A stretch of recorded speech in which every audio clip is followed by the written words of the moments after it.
I'm live, and it is a few minutes after the time that I thought I would be live at. But there was a car parked beside me that their alarm kept going off, so I moved to another spot. But yeah, I picked up the kids after school and just dropped them off at an after program. But I wanted to cover this week. Okay, last week I covered the framework that I use that I learned 20 years ago from a teacher in advertising about how to do pitching and presenting, but how to structure your presentations. This week I wanted to try to keep it under a few minutes and cover how I hone in on my key message. And this can be overwhelming, especially if, like me, last night I didn't sleep well. The toddler wanted to sleep with me. This morning it was minus 29. Had to make sure all the kids have the right clothes on for school, make sure everybody gets to school safe and sound. It's after a long weekend here in Canada, so we had the Monday off. So when you're doing a presentation or a pitch and you are trying to structure your talk with young kids, whether they're with you or not, it can be helpful to focus on one thing that you want the audience to leave with. So what I usually try to do is based on a writer whose work that I love, Alexandra Franzen. She'll always say how to start a story is, this is what I did. Number one, this is what I did. This is what I learned. So this was my experience. This is what I learned. And I find this reassuring if you are like me and you maybe are talking about something where you're not the subject matter expert. Like when I started speaking about how to make spaces more inclusive for parents and their families, I wasn't an event designer necessarily. I'd worked in professional development. I had done events, I had done webinars, I'd worked at conferences, but I wasn't an HR leader or a people leader or a people ops leader or event producer per se as my career prior to that. But I had experience, lived experience, going to events, working at events, going as a delegate, as an attendee, and then going with my kids. And I had experience of entering business spaces and seeing what was lacking or what could have helped, and what I found in other places. Like I had gone to, say, for example, IKEA, restaurants, different spaces that Nordstrom was one of them, trying to make parents stay there longer. So they had baby change facilities. They had comfortable areas to feed your kids. They had accessible design. And what I did as a person who had lived experience was try to take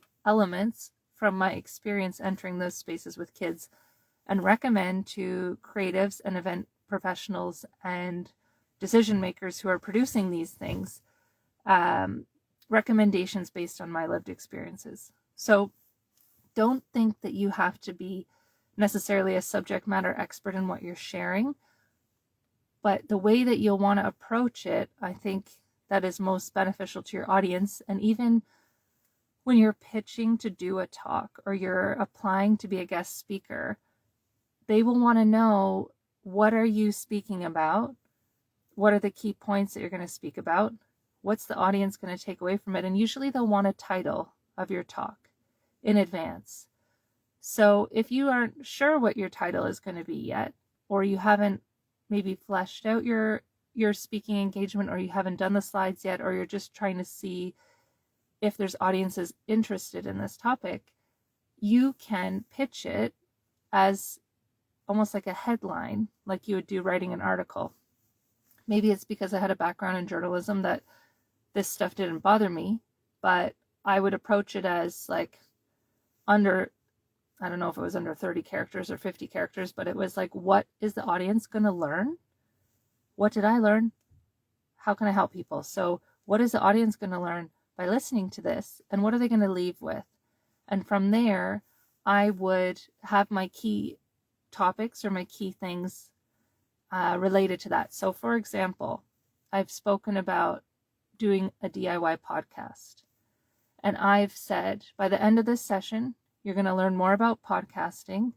You're going to see how you could set up your own podcast and learn how to do it from home if you decide to. So you're wanting to do everything yourself. You're going to learn how to structure it, do interviews, host it, and how to produce it and promote it. So those were the key areas that I covered, but the outcome was a DIY podcast workflow from home. And then under those areas, I would do content or suggestions or workflows or tools or templates or ideas for people. So what I want to leave you today with is, what did I learn? What did I do? What did I learn? So what's my experience? What have I done? You could do this in a journal, or you can do it as like an audio prompt if you want to do like a voice note, if that is easier for you than writing. You can ask yourself, what have I done in my life? What have I done professionally or personally? What are some interesting things I've done? And what did I learn? And then the next part of that is, what is something that you could teach people that they could implement in the next 24 to 48 hours after they hear your talk, after they hear your interview, after they listen to your pitch, after they listen to your advice? What is something that the audience can take away and within less than a day or two make progress in that area? Because when I do a speaking engagement, or whenever I speak about something, I don't want people to just listen to my life story or listen to why I did something and go, oh, that was good, that's nice, like, good for you, not for me maybe. I want people who've decided to listen to this or come to this talk to leave with something. Either they're going to change their perception about something, or they're going to explore it further, or they're going to be able to implement it themselves and kind of like lead the charge on something if it is a new area that they haven't dealt with before in work, or maybe they're like an upskilling situation. I want them to have the tools from attending my session that they feel confident in beginning to explore that themselves. So what have you done? What have you learned? And what is something that you can share with your audience that they can take themselves and do something with it? Kind of like run with it, experiment with it, and test it out in real time. So my next live stream next week, I think I'm going to focus on the different ways that I have, I guess, the different types of talks that I've done, and the way that I've kind of taken an audience through things in real time, using anecdotes and stories and giving them practical resources that they can implement. So if you're enjoying this series, please let me know. And if you have any questions about future topics that you want me to speak about, I'd be glad to share some either tips or advice or anecdotes with you. And if you're a parent of young kids and you're trying to do all this on little sleep, it doesn't mean you shouldn't do it.